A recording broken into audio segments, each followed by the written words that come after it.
Welcome, ladies and gentlemen, to a bonus episode of Warp, the completely unnecessary Star Trek podcast where we do unasked for audio commentaries of Star Trek episodes. Tonight, we go inside Picard.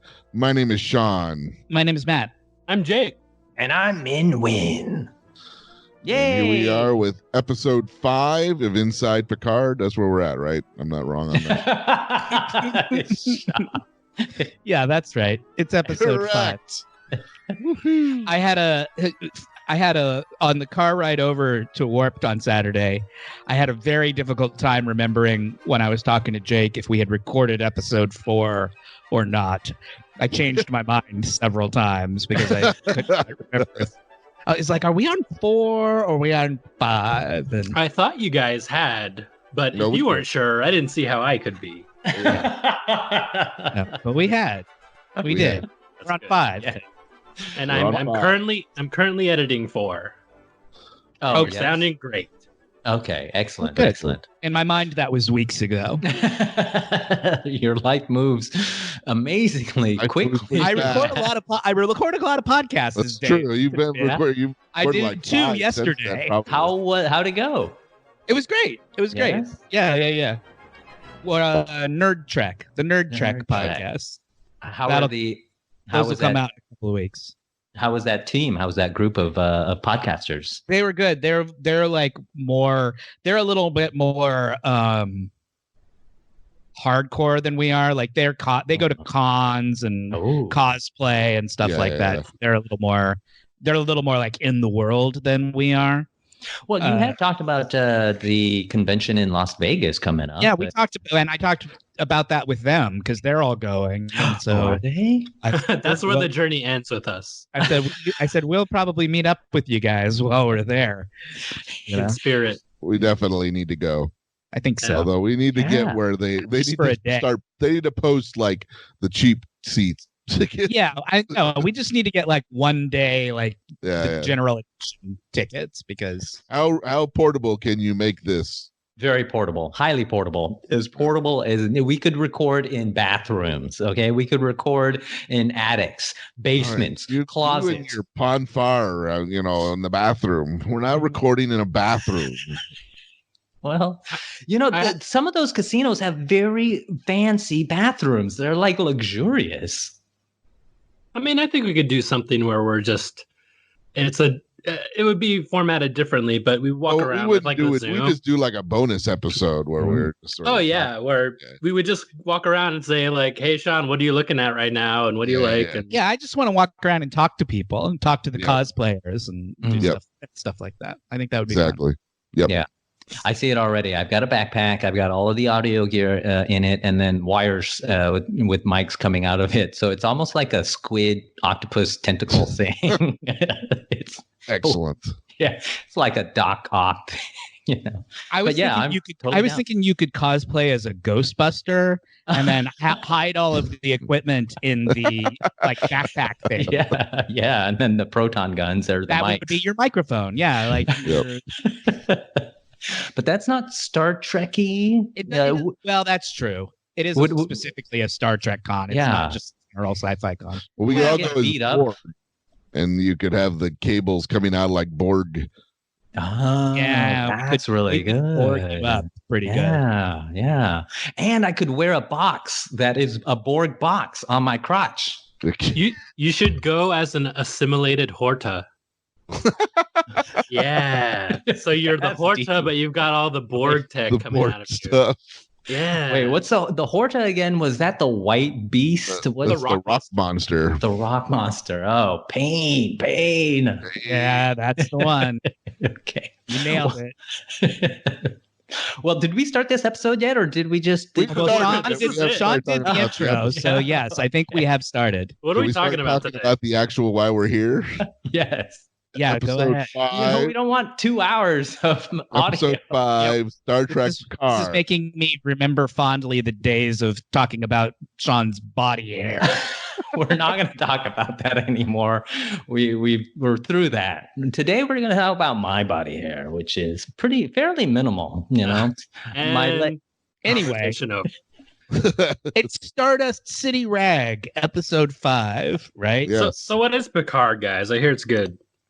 It's good. It's good. Now, this is going to be interesting because this is the first time you're joining us for this, but you have listened to all of our Inside Picard episodes. The first 3, yeah. Yeah. You haven't listened to 4 yet? You just said you were editing it. Nah, the very beginning. I'm like 5 minutes. So when you said a few minutes ago that you were almost done editing, put the what curtain you really back down. meant is Close that the kimono. I've just begun. Yes. I didn't say that, I don't think, but maybe I did. I don't know. You said you were doing it. I don't know. Well, whatever. Anyways, Stardust City Rag. Yes. Minh, you'll recall. I said you guys sounded good. Last episode, the crew was on their way to Cloud something. Vashti. Free Cloud. Free Cloud. Yes. They left Vashti. They took what's his name? Elnor. Mm-hmm. So they got their muscle now. Mm-hmm. And they're going to Free Cloud to find Bruce Maddox. And how do you think this episode starts, Minh? With an orgy. Okay. Think about how has every other episode started. Okay. Flashback. To an orgy. It doesn't start with the last half of Picard saying age, because he just finished saying engage. So the last episode, Jake, episode 4 ends with 7 of 9 beaming up to the ship. Nice. And so now she's on board with the crew. I literally just rewatched this an hour ago to get ready for this because I hadn't watched it since it came out last week. My notes are sparse. It's very fresh in my mind. So they start with a flashback of 2. 7 of 9. Correct? Yeah, well, it starts with, first of all, you didn't do the credits. Written by Kirsten Bear, directed by Jonathan Frakes. You're off your game, man. You've been gone too long. Yes. Tell him, Matt. Tell him. Yes, we need better from you, Sean. We expect more. All right. I'm getting my game face on. Let's go. Drink some more. Have a cocktail or something. So it's a flashback to 13 years in the past, right? And we see this guy lying on a table, and he's being operated on by mean, sadistic doctors, and they drill into his head, and they pull out his eyeball, and his eyeball you see is a Borg eyeball. And so they cut the cord that's connecting his eyeball to the rest of his head, and they throw it into a thing tray. And they're like, we're going to take all your Borg pieces out of you. And he's like screaming. It was actually pretty graphic it's graphic, yeah. Star Trek. A lot of blood. Yeah. A lot of gore. They actually show you them pulling the eyeball it's pretty raunchy. That's CBS All Access for you, man. Does the eyeball look like a human eyeball or like a robot eyeball? It was human, but it had like Borg stuff coming off behind it. Right. So he looks like a deborged human. Yes. Sort of like 7 of 9 and Hugh looked like he had already been deborged. There were just small pieces of it, and they were ripping him up even more. So then 7 of 9 comes in, guns a-blazing. She's got her guns, and she kills the 2 baddies who were in there. And she goes over to the guy who's on the table, and we learn that guy is Icheb. Now, only people who watch Voyager will remember who Icheb was.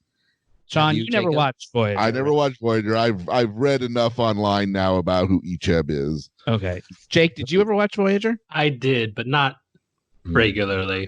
So, sort of late in the run of Voyager, they came across some Borg children, and they deborgified them. And 7 of 9 became like sort of their adopted parent. And one of them was this boy named Icheb. And so she sort of raised them after they were deborged. So what we learn now is sort of what happened to Icheb. And he's on this table and he's being tortured. And she comes over and she's like, I'm going to get you out of here. And he's like, no, it's too late for me. You have to go. And she says, like, kill me, essentially. Yeah. Right? Yeah, he says, just do it because I'm gonna die anyways. Yeah. It's this painful. Yeah. So she kills him. She shoots him with her phaser. Says, I'm so sorry, my child. She's crying and he's crying. It's a very sad moment. Really a bummer of a way to sort of open. Yeah. This episode, which was when we saw the previews, was all like, oh, look, they're going on a planet and Picard's wearing an eye patch. They're all wearing fun outfits. Yeah. This and it episode, kind of is, but it doesn't start that way. Not a romp. There's romp in it, but it starts and ends in a very sort of sad and way. There's some pretty, well, we'll get to it, but the stuff with Rafi is pretty intense too.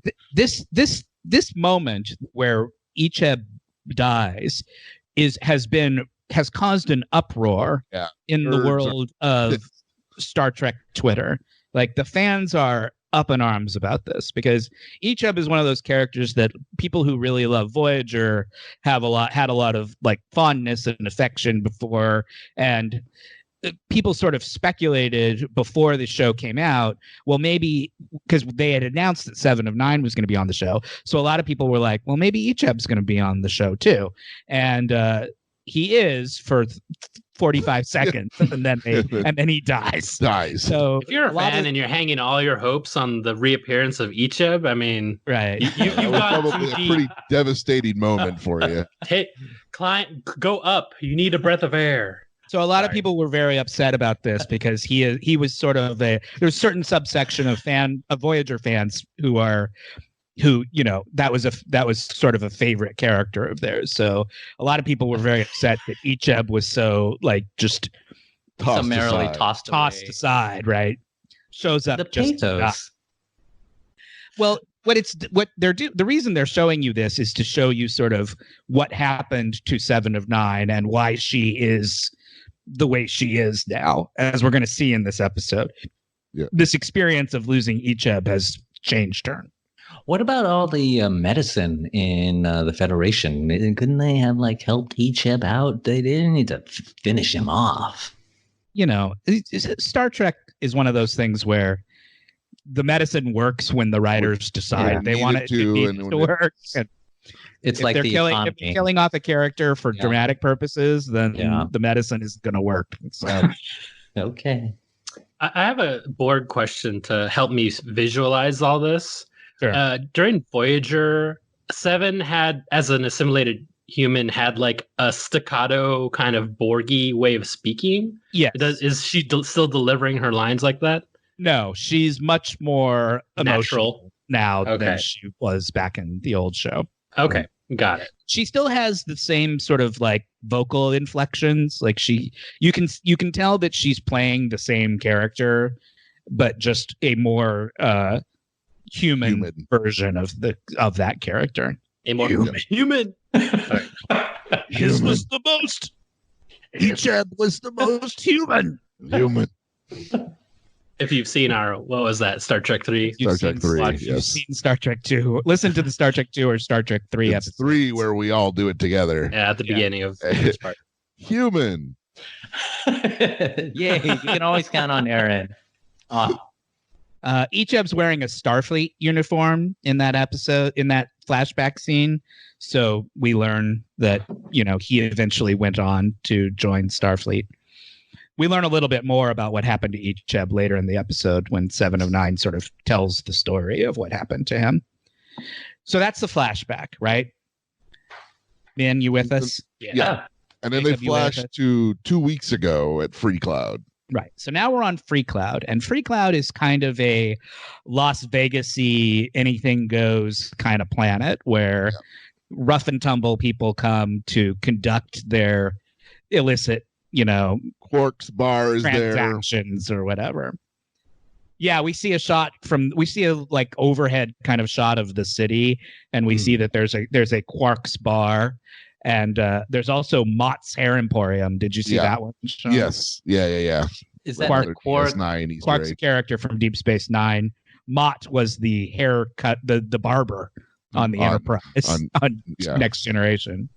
So those were a couple of little funny callbacks to the old show. Was there Morn's Comedy Club? There wasn't, but there should have been. That would have been awesome. That would have been a really good one. There is a vaguely Mornish looking character in this episode. Yes, that's true. He doesn't sound like Morn. Well, Morn doesn't talk. In the sense that he speaks. So anyway, we're in this bar, and there's this woman there who is sort of the boss of this. You get the sense that she's sort of a power player in this town. Mafiosa. She runs the bar. Yeah. And her henchman comes over and says, Bruce Maddox is here. Bruce Maddox is Minh, if you'll remember, is the character that they're all looking for, right? Mm-hmm. What does the woman look like? She looks human, but they've dressed her up in sort of outrageous future clothes, which made me happy because I've been waiting for people. I've been waiting for some real wacky costuming, and we finally get it in this one. Yep. Describe it. She's got big, huge, sort of metallic, like epaulets that like stick up off her shoulders. You know. Yeah. Her hair is all done up in a weird kind of thing. She's got real long fingernails, like real long, like 3-inch long, and they're sharp and they look like little daggers sticking off of her fingers. Yeah. Wait till you hear her name, Minh. I've loved all of the names so far, especially the secret societies. So Bruce Maddox is in the bar. And we should say that the guy who played Icheb in that little flashback scene, not the same actor who played Icheb on the show. That actor is very active on Twitter, the actor who originally played Icheb. He just wanted too much money. And really was sort of launched a self-made campaign to try and get himself back on the show. But they did not rehire him, apparently because he got Me Too'd and I don't know, has said some inappropriate things about how what Kevin Spacey did wasn't all that bad or whatever. So anyway, it's a different Icheb, and now we're going to meet Bruce Maddox, and it's not the same Bruce Maddox. Different actor. Yeah, that was all over Twitter too. Was how could they recast these guys? Star Trek doesn't recast, except for every other time they've recast. Ask Kirstie Alley. Ask Kirstie Alley. Yeah, ask Kirstie Alley. I don't know why. I don't know why they didn't reuse the same actor for Bruce Maddox. I understand why they didn't use the same actor. Is he not? Is he alive? Well, I don't know. I don't know. I didn't look him up. I should have before we started, but I didn't look him up. It's all right. Sean's normally the one who looks things up on IMDb. Yeah, but I didn't either. There's no IMDb. So the woman who runs the bar, she goes over and Bruce Maddox is sitting there and he's all bearded and scruffy. Haggard, looks like shit. Yeah. Looks like he's been on the run, and she gives him another Easter egg, Trenya. What is that an Easter egg for? That's from the episode with baby Clint Howard. Oh, really? Yeah, that's what he serves them. Trenya. Okay. You say that like you think I remember that. Well, I thought that was sort of a pretty famous, like. Did you remember that, or did you read that somewhere? No, I remembered that. You did? I did. They said Trenya, and you were like, I remember Trenya. Yep, I did. Okay, I believe you.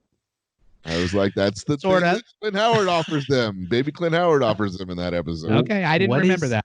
Trenya. It's booze.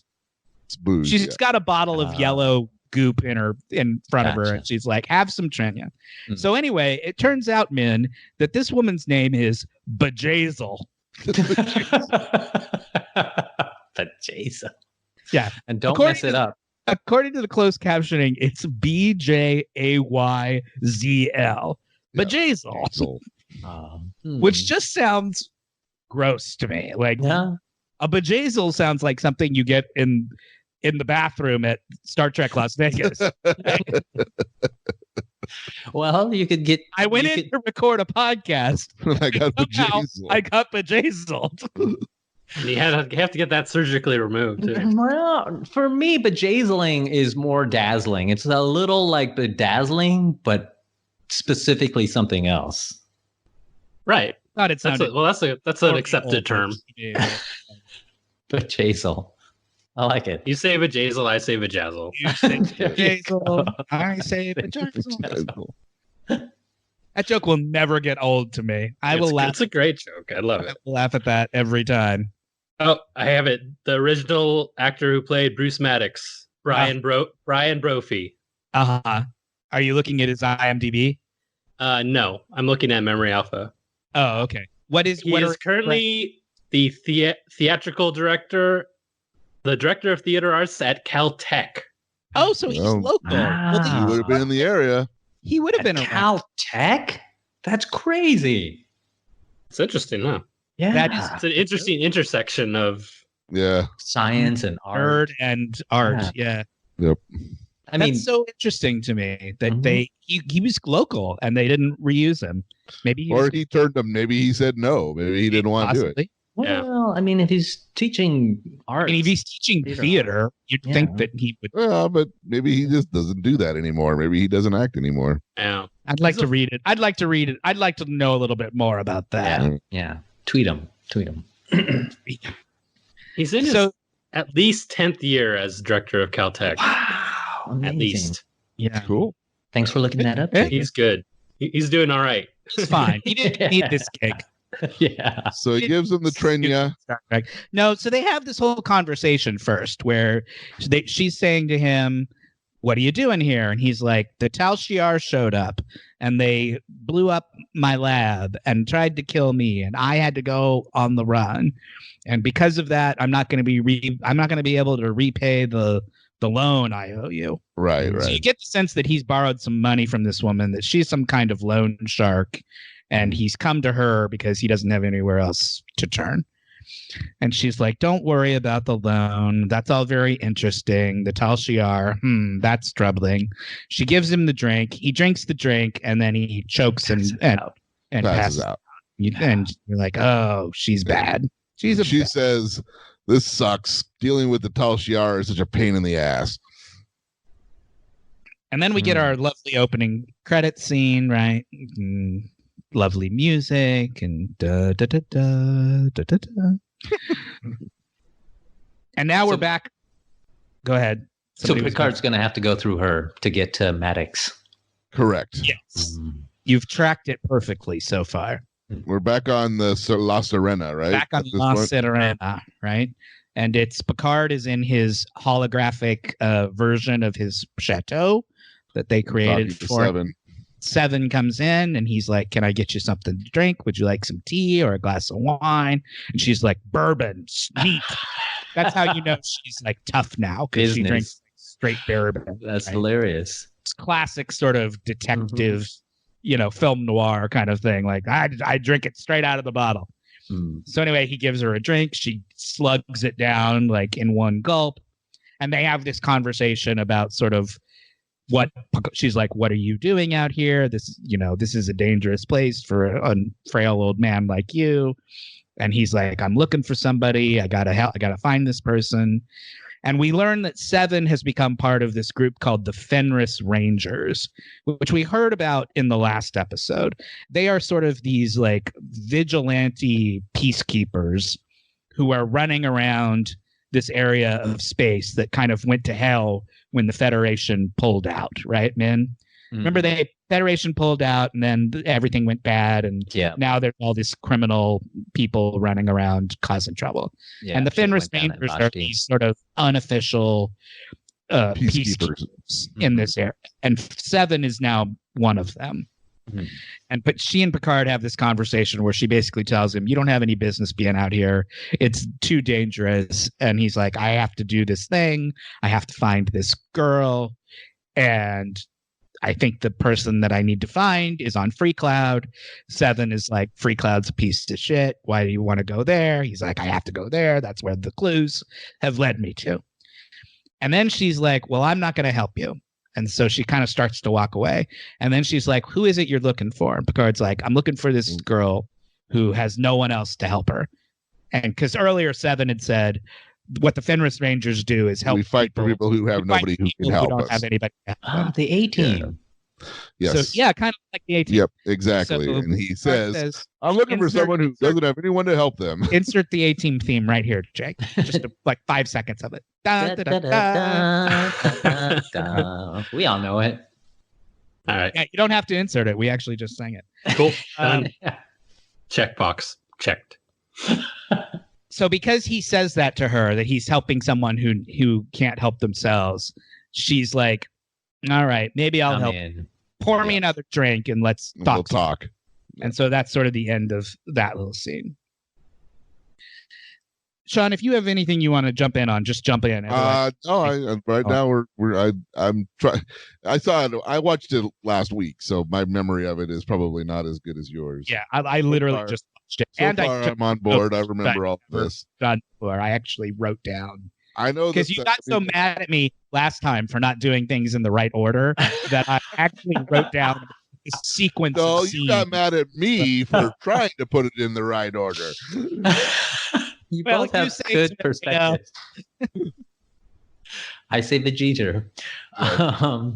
And now do they move down to the planet? Is that what happens next? Then we see Rafi and Rios are on the bridge of the ship. Okay. And they have a little conversation about Picard and Seven. And they're both kind of like, wow, that's 7 of 9. She's famous. She's that Borg from the Delta Quadrant who came here and became a ranger. And they're like, oh, and remember Picard used to be a Borg too. And they're like, oh yeah, I forgot about that. Picard used to be a Borg too. Man, what those two must have a lot weird conversations. What they talking about? It's just a little sort of character moment between the two of them. You do see that Rafi is like searching on her computer for someone. Gabriel Wang. HWANG. Wang.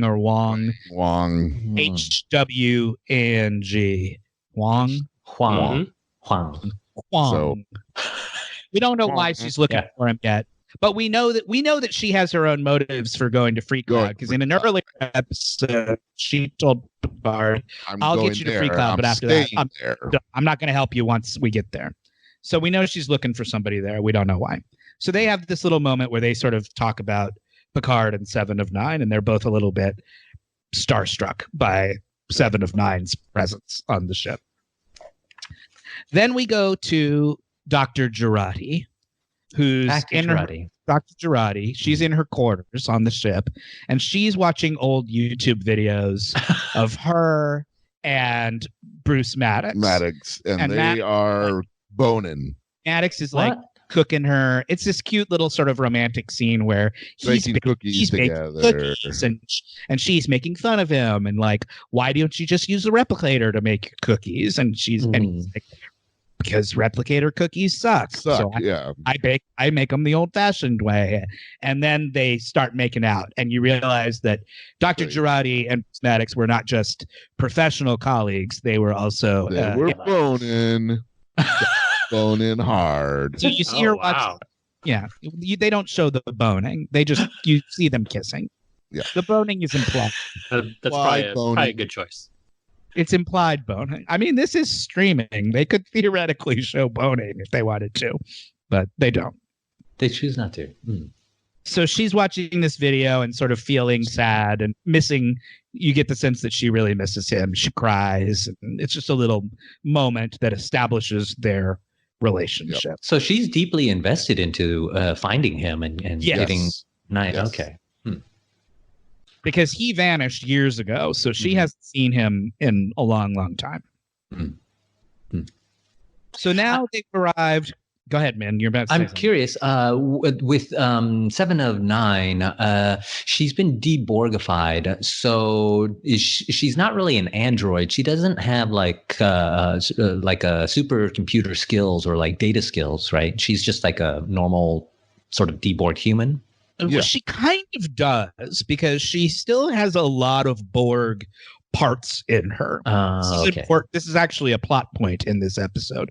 Because she was Borged as a child, the earlier the Borg get you, the more like infected by their technology you become.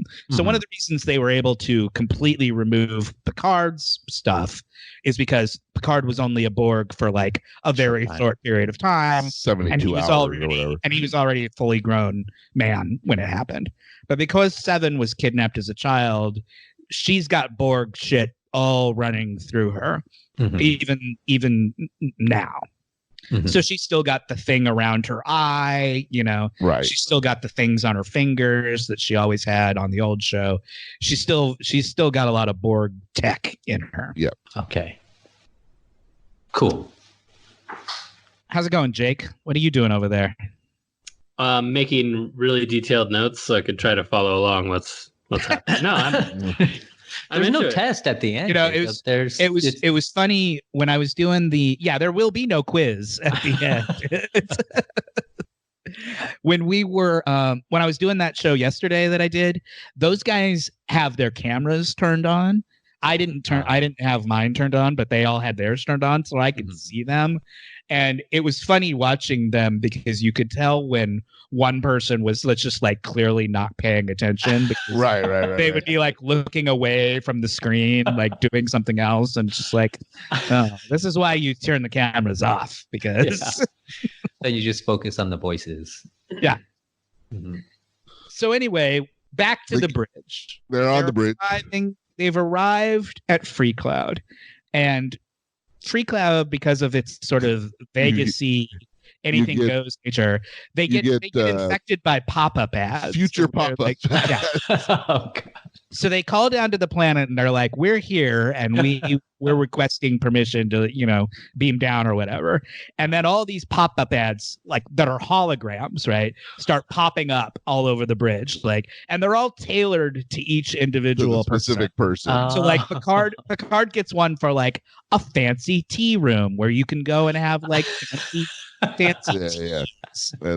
And like I forget Rios what the gets like a whorehouse type place. Yeah, and then like Rafi gets one for like a drug den, like an opium den, because somehow these people have like they're able to tell who you are, and so they tailor these things directly to you. Somebody's been selling their user data. Yeah, exactly. User Elnor does not get one. No, first Dr. Girardi gets one that's like a boxing, like where you go to box robots, and they're like, and she's like, how do I get rid of this thing? How do I get rid of it? And she's like, they're all like, you have to punch really hard. You have to punch it in the head. You have to knock its head clear off its body. And she's like, I don't even know how to fight. They're like, just punch the thing in the face. So she does, and it flies off, and then it goes away. It's all very funny. It's a very cute little comedy moment. This is when the show This is when this episode this is the rompy comedy mode, right? Yeah. The first 15 minutes or so have been pretty dark, but now it gets very goofy for the next 25 minutes or so. It's just a goof, and it reveals like character really well too, right? Because it is so specifically tailored to their specific things. And then Elnor, our hot young Romulan, warrior killer prince, he's all upset because he's like, I didn't get one, and they're like, nobody knows what your deal is. Yeah, nobody knows who you are, bro. You don't have any metadata because you've been living on with the warrior nuns your whole life, so that nobody was able to give you a guess what your hologram should be. Yep. So anyway, that was a pretty funny little thing. Well, they go down to the planet. Rafi does a little digging on her computer, and she figures out that Bruce Maddox is being held by this person named Bajazel. And then Seven perks up. Comes on the bridge, and she's like, Bajazel, I know that I know her. And they're all like, you do? And she's like, yeah, I've run into her in the past. She kills Borg and cuts them up for parts. She sells their parts. So then that's when the plan comes in, right? So they're like, how are we going to get to her? And they're like we're selling them Seven. They're like, you can't shoot your way in because she's surrounded by security. You can't like bribe your way in because it'll never work. Like they're like, we have to like trick our way in. We have to heist our way in. This is another one of those moments where Matt has talked about how Picard on the show was always like suggestions. When they have a problem, he does it again this time. He's like, okay, well, suggestions. He asks what we should do, which is a very Picard-y thing to do. In the old days, this scene would have taken place in the conference room, but in this show, it just takes place on the bridge. So they're like, well, we're gonna have to like bluff our way in somehow. How are we gonna do that? And 7 of 9 is like, you have to offer them something that they really want. And they're like, what could that possibly be? And she's like, Me. You'll offer them me. And they're all like, dun, dun, dun, dun. Like, now, as Bajazel, wouldn't you be a little like wary, like fucking Picard and 7 of 9 show up on your doorstep? Well, they hold that thought, man. We're on the right track. You followed so well. I've said this to you so many times, but it's so true. It is amazing to me, your ability to follow the plot, just listening to me and Sean describing it to you. Well, you guys do a very good job then. I don't think we do. There's something about you that's good at following things. Well, I'm pretty sure we are not doing a good job. You'll have to ask the listeners to get their opinion. So this where they realize they're going to have to cosplay their way into. Yes. Oh, that's where the costumes come. Yes. So Captain Rios dresses up like a pimp. I mean, literally, he's dressed like he's got this ridiculous green outfit, wide brim hat, big, huge like pink hat with a big old feather. He looks like Dolomite. I mean, he's basically just dressed up like a pimp. It's very funny. They put Picard in this sort of like all black like outfit with he's got an eye patch and he's wearing a beret. Yeah. And he affects this kind of absolutely ridiculous French accent. It is. The accent Jean-Luc was meant to have. Like, which is terrible ridiculous because Jean-Luc Picard is French and speaks French. But instead he sounds like what we do when we're making speaking in a French accent. Let me introduce you to 7 of 9. Look at my baguette. It's ridiculous. Les poissons. You know, it's that level of ridiculous.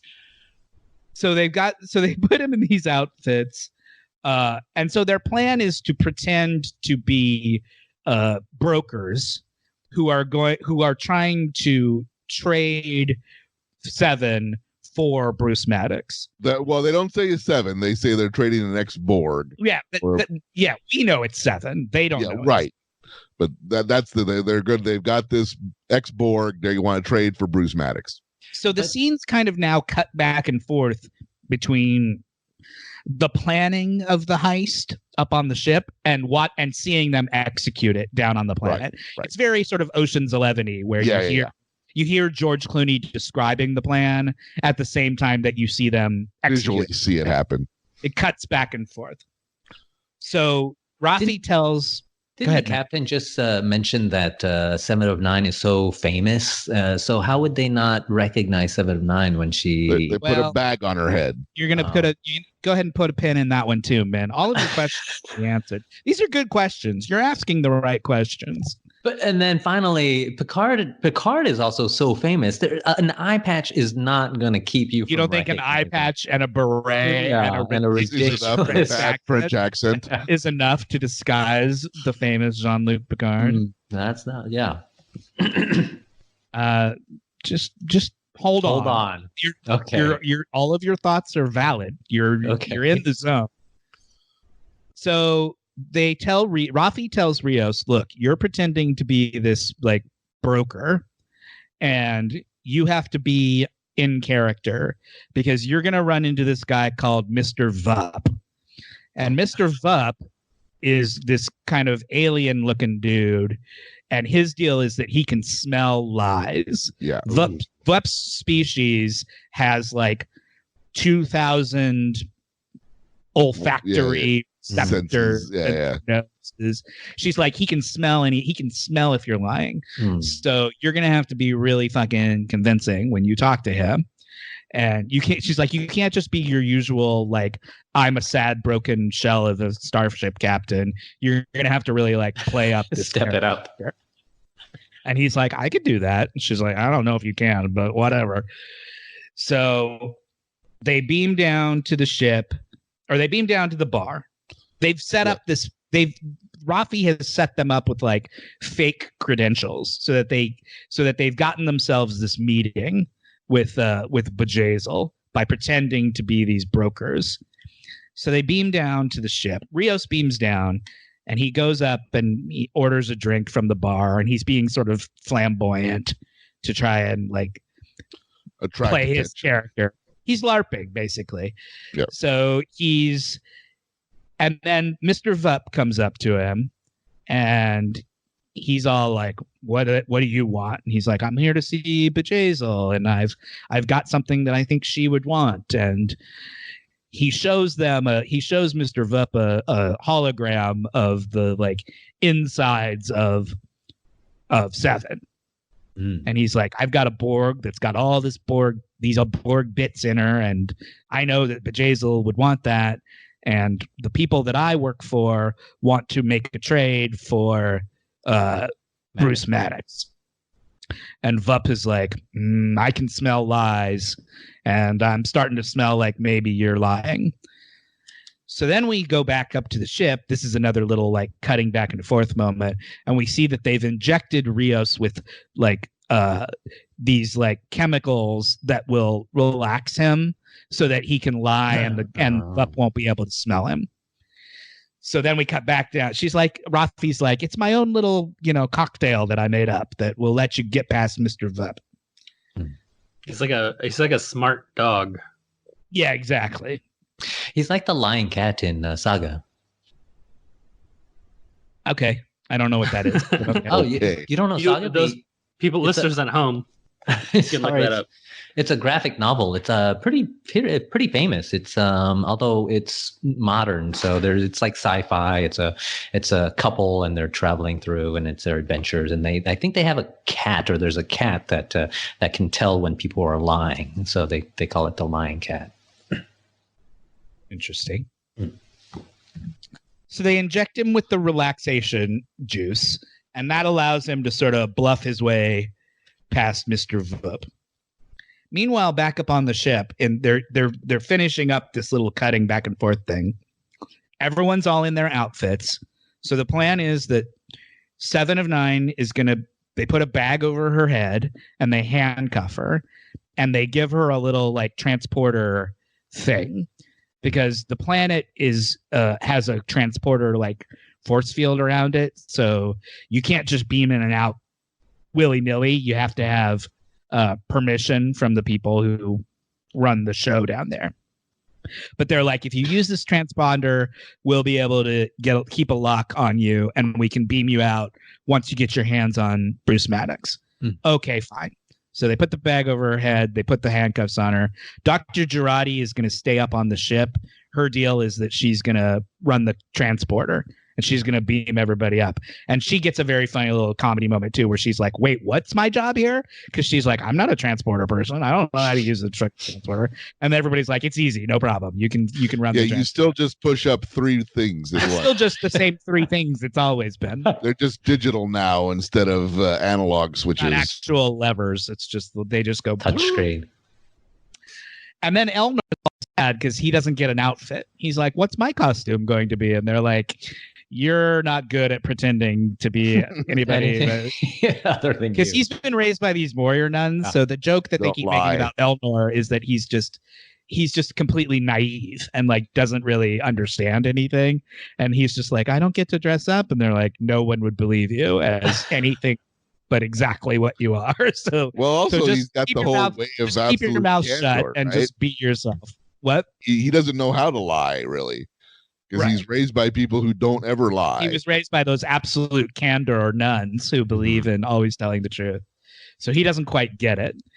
And so they're like, you just keep your mouth shut and just stand there and look menacing and attractive. Right. Oh, is Elnor the one that looks like Legolas? Yes. We were talking about that last time. Okay. That's the one. Got it. All right. I've seen pictures. Now I know who you're talking about. Cool. That helps. So fine. So they're like, okay, fine. You can bring down. I'll take you to meet Bjayzl. So that's when Picard beams down, and Picard's got he's got 7 of 9 with him, and he's walking got a bag, like cheap the entire time from Chong movies. Yeah, and he's like, bobbing up and down like constantly. It was really funny to me. So he's talking to Mr. Vup, and he like whips the bag off of her head, and he's like, "Look at her. She is disgusting, a horrible creature, infected by the Borg." You know, it's like so ridiculously insane. The voice of Patrick Stewart is used. It's really, really funny. And Picard is like, he tells Vup that he will only hand over 7 of 9 once he has proof that Bruce Maddox is alive. Right. He's like, I must see Bruce Maddox before I give you 7 of 9. I mean, I sound like I'm making it up. That's exactly how he sounds. Yep. So meanwhile, they beam back up to the ship because they're waiting for their meeting with the Bjayzl. Every time I say Bjayzl, it makes me laugh. Me too. Mr. Vup and Bjayzl. What a pair. Mr. Vup and Bjayzl. I would watch a whole show about Bjayzl and Mr. Vup and Bjayzl and their adventures in Stardust City. That should be the next Star Trek Bjayzl. Star Trek Bjayzl. Yeah. So they're back up on the ship, and Rafi is getting ready to leave because she's found the person that she's looking for. So they're on the transporter, and she and Picard have this little moment where he's saying, "I wish you weren't leaving because this is going to be so much more difficult without you."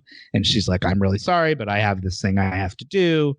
And she says to him, "I hope you find what you're looking for." And he tells her, "I really hope that you find what you're looking for too." And it's this sweet little like sad moment between the two of them who, after all these years, have sort of reconnected and become caring about each other again. And so she climbs onto the transporter and beams away. And then we see where she went. And she beams down to this like hospital. Yeah. And she walks up to this young man who's sitting on the couch. And it turns out that it's her son, Gabriel. Gabriel Huang is Rafi's son. And that's Rafi's estranged son. And this is I loved this scene. Yeah, it's a great scene.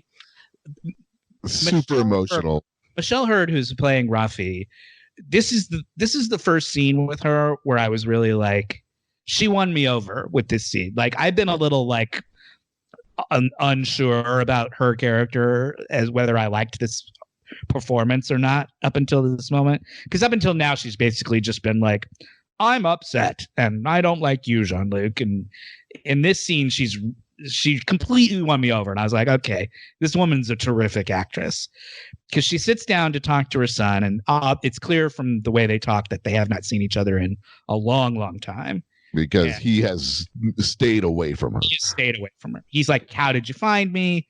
She's like, I was in the neighborhood. And she tells him that she's gotten clean because, you know, she's got this drug addict thing with the vaping. And she hasn't gotten clean, right? Yeah, no, she's lying. No, she's lied. She's lying. And it's the way that she plays the scene is really lovely. It's a really good performance because you can tell that she's trying to hold it together. Like she's so happy to see her son and she's so nervous about what he's going to say. And she's just like trying to keep her shit together, but at the same time, not doing a very good job of keeping her shit together. And she's like, I've gotten clean. I'm rebuilding my life. I'm starting over, and I want to, you know, be a part of your life, again, because I know that you're about to have a child. Yeah. And I want to be in my grandbaby's life. I want to be a part of your life again. And he's like, okay, but what about all that nonsense you used to spout about what happened on Mars and how the synths weren't really responsible and all of your like weird bullshit conspiracies that you cared about more than you cared about me and Dad. She's like, why? He's like, why do you think we left? We left because you went fucking insane spouting these conspiracy theories and you cared more about that than you cared about us. And she's like, but that's all true. It. Yeah, she's like, that's not a lie. They're feeding you lies. I know it's true, and I'm right, and I'm still on the track of it. And he's like, oh fuck, you haven't changed at all. Yeah, you're still the same crazy lady. Like you say you changed, you pretending to change, but you're still the same old weirdo that you always were. And then the wife comes out, Gabriel's wife, who is Vulcan, and she comes out and she's very pregnant. Or I guess she's Romulan. I thought she was supposed to be Romulan. That's why I think you're right. She's supposed to be Romulan. Yeah. And she comes out and she's very pregnant, and Rafi sort of gets to say hello to her briefly, and then the son is like, yeah, my mom can't stay. She was just passing through. She's just passing through. Gotta go. See you later, Mom. Bye. Gotta go. And then they leave, and Rafi sort of left behind, crying. Very sad. It was just a really nice. Like I said, it was like I said. There were moments where I thought the whole episode was going to be a romp. There was some rompy, then you had scenes like this where you're like, oh my god, this is so sad. That's sad. It was very sad and really well done, and I'm now officially on board the Raffi train. Shell herd. Yeah, it was a great train. Well, if they didn't push it that far, then you wouldn't necessarily feel so connected or empathize with the characters as much, right? Like you just said, man. Like you're now on. They gave real stakes to her, like. This is a real character thing. Now she's got, before, like Matt said, she didn't really have like a strong character. You had the sort of anti-Picard sentiment, and you knew that she was like so into this conspiracy from the beginning. But other than that, she didn't really have it. Now you're starting to see another reason why she's sort of broken down. Right. You see what it cost her, what all of this has cost her over the years. Yeah. And she still chooses to believe in it because it's that important or powerful to her. Well, and she's right. I mean, we know she's right. Like the other, her son doesn't, but we do. Mm-hmm. That seems like a huge advantage to this series, where you're not stuck on some sort of multi-year tour, and the only way you can delve into a character's backstory is through quiet conversations on some other part of the ship.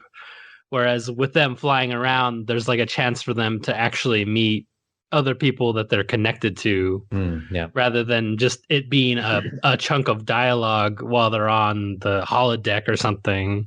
Right. It would just be exposition-y. Exactly. Yeah. Here's my tragic backstory. Right. Doesn't I ever tell you what happened to my son? Mm-hmm. Yeah. And then this way, like, you see the sun, and it's you get real. Yeah, no, it was a great scene. Yeah, good scene. Very sad, and So are we back to Bjayzl? So now Picard has gotten his meeting with Bjayzl. So he's got 7 of 9. She's got the bag on her head. They're standing in front of Bjayzl, and Picard is like, voila! And he like whips the bag off the head, and it's 7 of 9. And Bjayzl is very surprised to see. She's like, "Oh, it's you." And 7 of 9 is like, "Yeah, and it's you." It's me. And you realize Picard gets this look on his face, and he's like, "Oh, 7 of 9 lied to me." Yeah. 7 of 9 knows more about what's going on. They know you realize that these two people know each other, which Picard's been had. Picard did not know, because Seven said that she knew who Bjayzl was, but she didn't tell him that they personally knew each other. And at so this Picard point sort of realizing that 7 of 9 manipulated me in order to get to this exact moment where she's confronting Bjayzl. Quickly realize, if you remember the flashback, Bjayzl must have been behind all of that. Right. Because we know that Bjayzl cuts up Borgs for parts, and we know that's what happened to Icheb, because we saw it happen at the beginning. So they have this scene where it's a good scene, and because the Bjayzl and 7 are sort of like facing each other down, and she's like, And Seven like just grabs her by the throat and is like gonna choke. She's pretending to be handcuffed, but she breaks out of the handcuffs real quick and she's choking her. Handcuffs were dummied so that she could get free. Where are the guards? The guards all whip out their guns. They all whip out their guns, but then Seven's gonna like choke this bitch to death. So she's like, tell them to put their guns down. So Bjayzel's like, put your guns down. So everybody puts their guns down. Because as long as Seven's got her hands wrapped around this girl's neck, they're not gonna shoot. Yep. And Elnor is there, and Elnor's like, are we still pretending? Because he doesn't really understand what's going on. And Picard drops the British accent and flips the eye patch up off his head onto his forehead. And he's like, no. He's back to being Patrick Stewart again. He's like, no, I think we're all finally done pretending now. Nice. It's a pretty funny little moment. So you realize that they have this backstory. So what happens? Then we get a little. Then we go back up to the ship. We get a little scene with. So Rios is still down in the bar, and he's in sort of watching this all happen over in a corner of the bar. And he calls up to the ship to Dr. Girardi, and Dr. Girardi is freaking out because she's like, I'm going to have to run the transporter, and I don't know what to do. And so the emergency medical hologram shows up, and he's like, what is the nature of your psychiatric emergency? Because she's like freaking out. He's like, you are suffering from elevated levels of stress and hypertension. And she's like, I'm fine. And he's like, do you require a relaxant? And she's like, no, get out of here. Deactivate medical program. So he vanishes. It's just this quick little like moment. They're giving Girardi all of these like comedic moments in this episode for reasons that will become clear. Yeah. The end of this episode. That sounds bad. So she has this little moment. She's like, then she calls back down to Rios. She's like, I'm here. I'm in front of the transporter. I'm ready to go. He's like, I don't know what's going on down here, but things have gone sideways. So be ready to beam us out at a moment's notice. And she's like, okay, I will. I'm ready. So now we're back to Seven and Picard and Bjayzel and Dr. Bruce Maddox. So Seven is going to kill her. And Picard gives a very Picardy monologue where he's like, murder isn't justice. And we must hold ourselves to a higher standard than this, and do not give up the humanity that you fought so hard to achieve, 7 of 9. And she's like, let me tell you a little story. Once upon a time, there was a boy named Icheb. And she basically tells you a story that if you watched Voyager, you already knew. The story that I just told you. She says, we found Icheb back when I was on Voyager in the Delta Quadrant. He was the closest thing I ever had to a son. And Bjayzel murdered him for his parts. And it sort of implies, I don't know what you think about this, Sean. You tell me what you think. It implied to me that Bjayzel and Seven were in a lesbian relationship with each other. Did you get that? I did not. I didn't. Because there's a moment where they're like, first of all, Bjayzel calls her Annika, which is her name from before she was 7 of 9. Right. And Seven sort of implies that they had a very close personal relationship because Seven says, I'm the one who told her about Icheb. Right. She says, Bjayzel pretended to be a Fenris Ranger and infiltrated our group. And that's how we all came. Yeah. Now that you're saying all that, you're right. I think you're right that they do imply a relationship. And just the way the two of them are with each other, it feels much more personal than just... even more personal than you killed someone I loved, which is already pretty personal. There was a betrayal beyond that. It felt like a real betrayal beyond that. And just the way the two of them are with each other, it just was giving off, I have pretty strong gaydar, and I was getting some serious vibes off of Seven and Bjayzel. So that was my own personal feeling on that, was that like, oh, they were a couple. And she fucked her over and killed her son. And that's why Seven is acting the way she's acting. Yep. But anyway, Picard's like, I understand how that must feel, and I'm so sorry, but murder is wrong, and you have to be better than that. So finally, they strike a deal where they will let Bjayzl live. Seven agrees. I will let Bjayzl live in exchange for Dr. Maddox. So they bring Dr. Bruce Maddox out, and he's in rough shape. And they're like, fine. We will let you live. We're taking Bruce Maddox with us. 5 to beam up. And they all beam back up to the ship. And they leave Bjayzl alive behind in the bar. Oh. So you're thinking, just a clean cut. Game over, man. Yep. They pulled it off. They accomplished the heist. They got Bruce Maddox. This episode is over. Why is there still 15 minutes left in this episode? So then they have a little scene where everyone leaves to go take Bruce Maddox to the sick bay or whatever. Yeah, and it's just he's really fucked up. Picard and Seven alone on in the transporter room. And he says to her, thank you for your help. Can I take you? The least I can do is give you a lift back to the Fenris Rangers, back to your gang, back to your people. And she says, you don't have to do that. They already sent a ship. They're on their way to pick me up. You can just beam me back down to Free Cloud. I'll be fine. I would like to borrow a couple of gigantic phaser rifles, if that would be okay. If you don't mind. She's like, you know how vigilantes are. We always need more phaser rifles. And Picard kind of gives her a weird look, but he does let her take the 2 giant phaser rifles with her. She says, look, if you need any help again, in case you need a ranger again, and she gives him a little calling card or communicator chip or whatever, I think meant to suggest that we will be seeing 7 of 9 again before this season is over. Well, I'd hope so. It's awesome. So she gets like on. She's going to back down to finish her job. Like you're following. You are on it, Minh. You are following this story very well today, Minh. So she gets back on the transporter and she beams back down. But instead of beaming to meet up with her crew or whatever, she beams right back down to the bar where she just.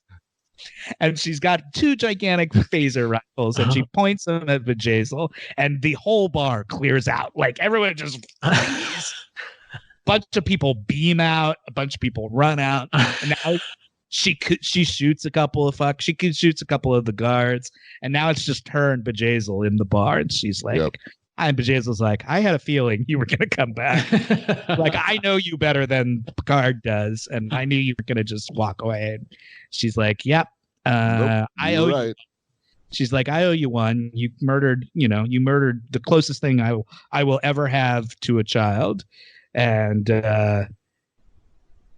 they talk for a few seconds. It doesn't matter what they say because Seven fucking blows out of her. Yeah, she literally explodes. She shoots her and she goes just wow. Imagine the word squelch but visual. She just goes it's like the scanners.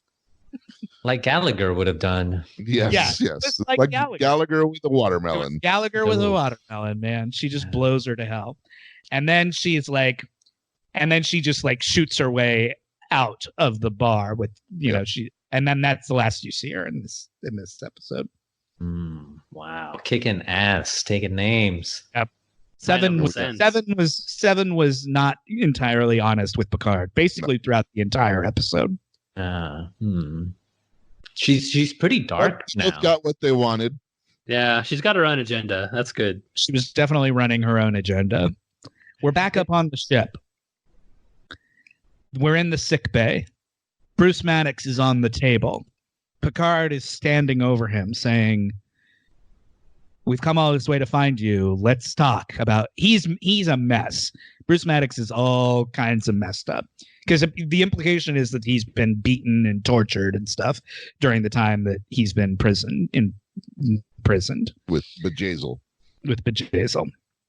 How many times can we say the word Bjayzl? It's just so fun to say. It is fun to say. It rolls off the tongue. It's not our fault this time. No, I mean They didn't have to name her that. I didn't. We're just rolling with it. Yeah. So they're back up on the ship. They're in the sick bay. Picard's like, Bruce, it's me. It's Picard. And Bruce is like, did you find her? Did you find Daj? And Picard's like, I found her and then I lost her and she's dead. Bruce is like, yeah, I had a feeling when the Tal Shiar came and blew up my lab that they would come for the girls. And Picard's like, where's the other one? And Bruce is like, the other one's on the artifact. Her name's Soji, and she's on the artifact. Picard's like, the artifact? You mean the captured Borg cube? And Bruce Maddox is like, yeah, that's what other artifact? Yeah, exactly. There's a reason we call it the artifact. The artifact. It's not a artifact. It's the artifact. The artifact. Capital T, capital A. Yeah. She's on the artifact.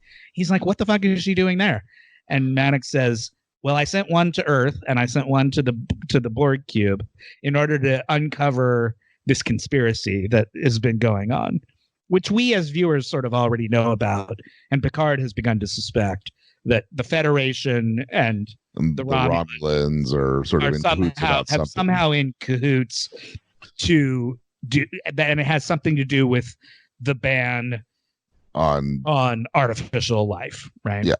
All of these things that we sort of knew, but have never really sort of explicitly heard said out loud before. Maddox is like, this is what's been happening. I'm surprised Maddox didn't warn his the girl on Earth about like the Romulans coming. He talked about that. He says the mom. This is we talked. I think you called it exactly, Matt. You said you thought the mom was going to be an AI, and that that's what he calls it. Mom is an AI. There have been a couple of scenes, man, you'll remember, where first Daj and then later in the series, Soji talked to their mom on the telephone. They FaceTime. Oh, yeah. At both times, those conversations were a little weird because when Daj talked to her mom in the very first episode, talked about Picard. The mom said, "Go back to Picard," and Daj was like, "How do you even know who Picard is?" So you knew something was going on with the mom. Like maybe the mom was in on it. Mm-hmm. Then the second time we saw the mom, the mom was talking to Soji, and the mom lied to Soji and said, Daj is fine. I just talked to her. Yeah. But we all know Daj is already dead, right? Mm. So the mom also like said some code words that sort of put her to sleep. Yeah. See, you do remember, man. You're good at this. So I speculated at that when the second time we saw the mom, I was like, I don't think the mom's real. I think the mom is like a hologram or whatever, artificial intelligence. And now I was right. You were right. 100%. Suspicion confirmed because Maddox tells Picard that he calls her the mom AI program or whatever. Yeah. He says Daj's mom AI must have activated her, and that's why she was able to like kill those Romulans and stuff or whatever. So anyway, then Dr. Girardi comes along and says, look, he's weak. He needs to get some rest. You need to stop, you leave him alone. You can talk to him again later after he's gotten some rest. We've healed his wounds or whatever. Picard's like, fine, do what you need to do. Take care of him. Picard leaves. Picard goes back up to the bridge. Rios says to him, Where are we going? Picard says, we're going to the artifact. Rios says, the artifact is in Romulan space. That's going to cost you double. More danger, more money. More danger, more money. And Picard's like, okay. I mean, I guess I can just sell more wine. More wine. To pay you double with my earnings from my famous French vineyard. So Rios is like, fine, we'll go to the artifact. Yep. Meanwhile, you might want to go talk to our stowaway. Yeah. And so Picard goes over and he knocks on somebody's door, and you hear Rafi saying, go away, I don't want to talk to you. Yeah. So you realize that after Rafi had that conversation with her son, she came back to the ship because she didn't really have anything else to do. Go. She has nowhere else to go. Her son rejected her, and what's she going to do? Stay on Free Cloud? So she beamed herself back up to the ship. So Picard's like, I'm happy you're back. And that's the end of that little scene. Yep. So then the last thing that happens in the episode is we're back in the sick bay. Dr. Girardi is taking care of Bruce. and he's like, I'm so happy to see you, and she's like, I'm so happy to see you too. And then she like turns off his life support. Oh, And he starts like spasming and like dying on the table. And the emergency medical hologram shows up, and she's like, deactivate. Yeah, she's like turns him off, and she's like standing there, and she's watching him like die on the table, and she's crying, and she says, I'm so sorry, but you don't know what I know. I wish I didn't know what they told me. I wish I didn't know what they had shown me, which we don't know what that is yet. But my guess is it's something that the mean Vulcan Commodore. Well, yeah, you're guessing that the my prediction for the flashback for the next episode is that conversation. Mm-hmm. They're going to show us the conversation, because all they showed one was Commodore asking her, I heard you were talking to Picard. Yeah, what did you and Picard talk about? Say? And that's all you saw. Right. And everything else has been from Girardi's point of view. This whole scene pissed me off. Oh, yeah? I hate double crosses. Oh, okay. I hate them. As a storytelling device? Yeah, I hate them as a storytelling device. They offend you as a person. I don't like it. It bugs me. They're playing upon your honest nature. It just bugs me. That's what I always like. This is the Alex Kurtzman influence, I think, because fucking, I don't know if you watched Alias, but Alias was like all about double cross. Oh my god, so many double. So irritating. How many double crosses? Triple crosses and quadruple crosses. Like, so it was impossible to follow. I was a little irritated with double cross. Yeah. Yeah, I get that. I mean, I thought it was again sad, because you got the sense that she really loved him. It was clear that she really cared for him and didn't seem to be happy about what she was doing, but has some unknown as yet. I mean, that's got to be a strong motivation if she lets him die. She kills him. Yeah, she does. Yeah. She does, in fact, die. She kills him, not just letting him. I mean, she's actively killing him by doing what she does. He's probably one of those boyfriends that always left the toilet seat up. Just yeah, that's the reason. That must be it. Mm-hmm.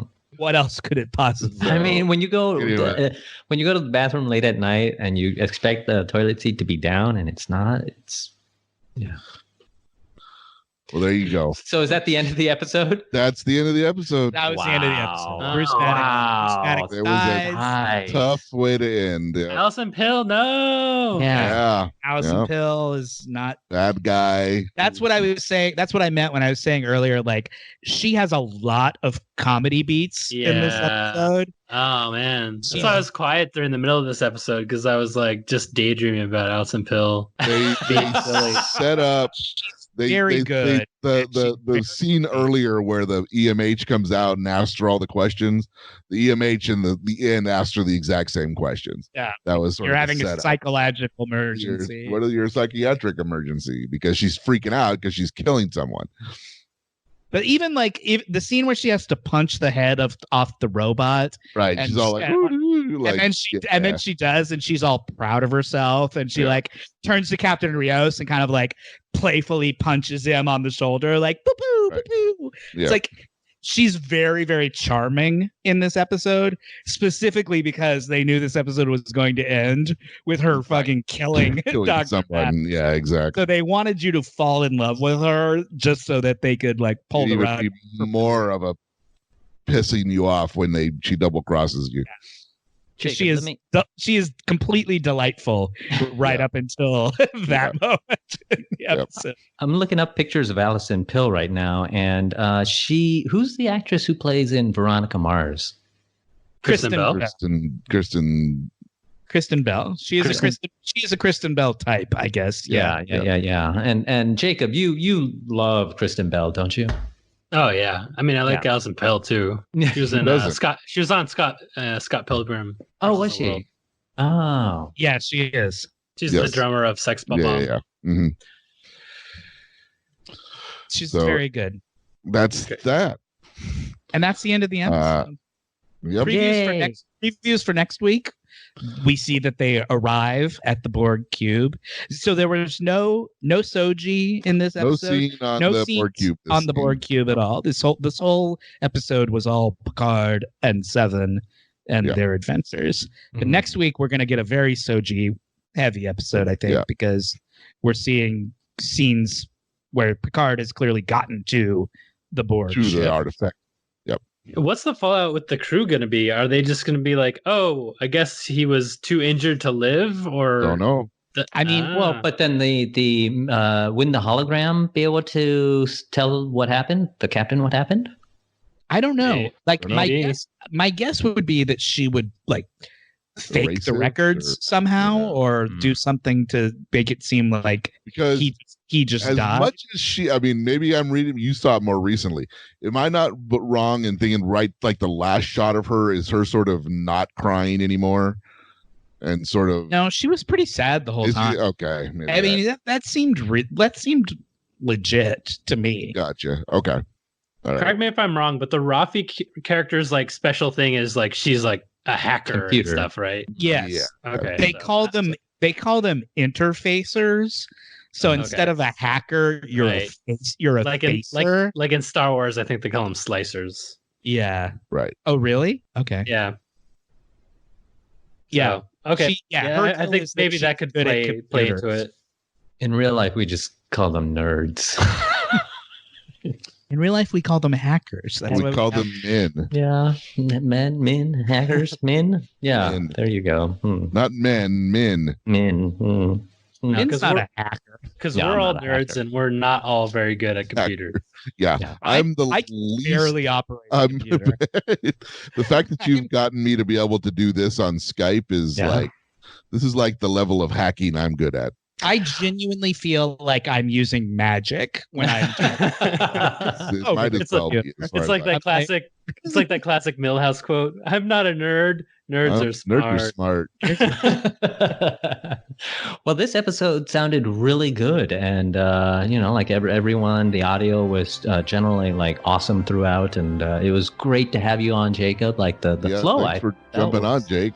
really Yeah, nice. it's a miracle. Did you I made it. enjoy doing an Inside Picard? I did. I'd love to watch it. I feel, gotta figure out. I feel like once again I just talked the entire time.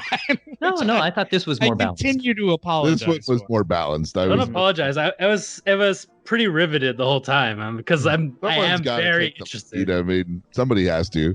We Mhm. can't trade sentences. It's a good show, Jake. I mean, it's worth checking out if you can afford the $6 a month or whatever it is. Yep. You have Oh, to I- sit through. You have to watch commercials, but I'll have to do a few sessions of my side business of vajazzling people. yeah, if you can Pick up- bejazzle, But Jason. if you can bejazzle a few Borgs and rip their eyeballs out, Yeah. you'll be able to afford CBS All Access. Yes, exactly. Well, we've been talking for an hour and 40 minutes, guys. We have. It's been a long For an time. episode that was 57 minutes long. Well, 20 minutes of that was the pre and Jacob coming in and Sure. figuring some of this stuff out. Well, Falak- unless anybody would like to add, my name is Sean. My name is Matt. I'm Jake.